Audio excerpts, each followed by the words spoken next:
ყველას გვაინტერესებს, რა იწვევს ვალუტის კურსის ცვლილებას.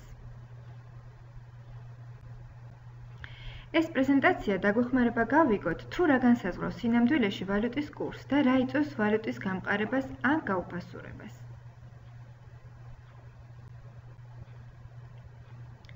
ვალუტის კურსი არის იგივე ვალუტის ფასი გამოხატული მეორე ვალუტაში.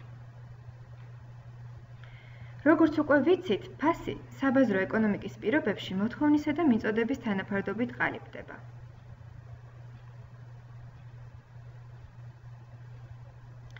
ვალუტაზე მოთხოვნას ძირითადად იმპორტი წარმოშობს. მას ემატება უცხოურ ვალუტაში აღებული სესხების მომსახურების საჭიროება. იმპორტზე დახარჯული ვალუტა ქვეყნიდან გაედინება.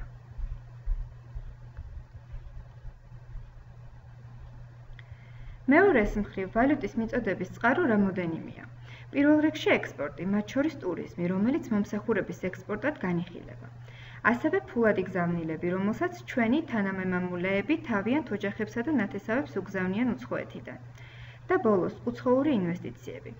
სამივე მათგანი ქვეყანაში ვალუტის შემოდინების წყაროა.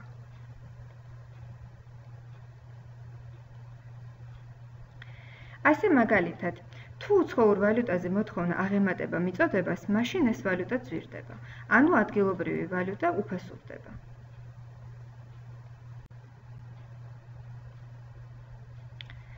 ალბათ იშვიათად გვიფიქრია იმაზე, რომ ვალუტის მოთხოვნასა და მიწოდებას ქვეყანაში ჩვენ ვქმნით. ჩვენ ვახდენთ გავლენას კურსის დინამიკაზე. ჩვენი ყოველდღიური გადაწყვეტილებები განსაზღვრავს კურსს და არა ბანკები. კურსზე გავლენას ვახდენთ არა მარტო პირდაპირ ვალუტის ყიდვითან გაყიდვით, არამედ არაპირდაპირაც, მაგალითად, იმპორტული პროდუქციის შეძენით ან ადგილობრივი წარმოების ხელშეწყობით.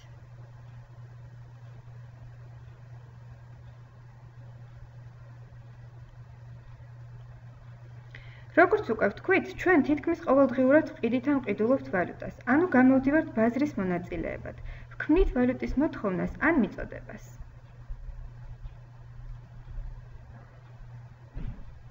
ფულის გადასახურდავებლად მივდივართ ბანკებში, ჯიხურებში, მიკროსაფინანსო ორგანიზაციებში.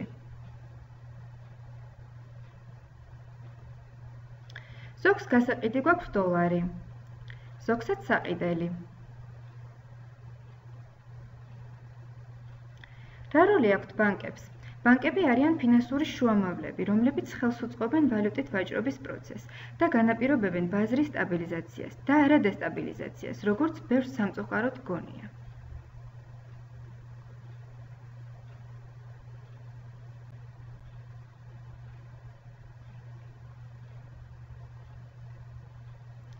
თუ კი გამყიდველები ჭარბობენ მყიდველებთან შედარებით, მაშინ დოლარის ფასი მცირდება, ლარი მყარდება.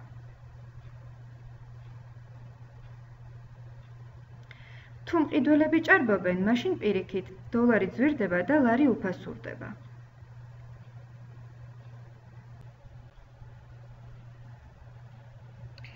ამდენად, ვალუტის კურსს განსაზღვრავს მასზე მოთხოვნა და მიწოდება ბაზარზე. მოთხოვნას და მიწოდებას კი ჩვენ წარმოვქმნით, როდესაც საკუთარი საჭიროებისათვის ვყიდულობთ ან ვყიდით ვალუტას, ვყიდულობთ იმპორტულ პროდუქციას, ვქმნით ექსპორტს, მასპინძლობთ ტურისტებს, ვიზიტავთ ინვესტიციებს. ბანკები ამ პროცესში შუამავლები არიან და ეხმარებიან მყიდველებს და გამყიდველებს ერთმანეთის პოვნაში. გმადლობთ, რომ გაიცანით ჩვენს პრეზენტაციას. ვიმედოვნებთ, რომ პრეზენტაცია დაგეხმარებათ მიმდინარე პროცესების უკეთ გაგებაში.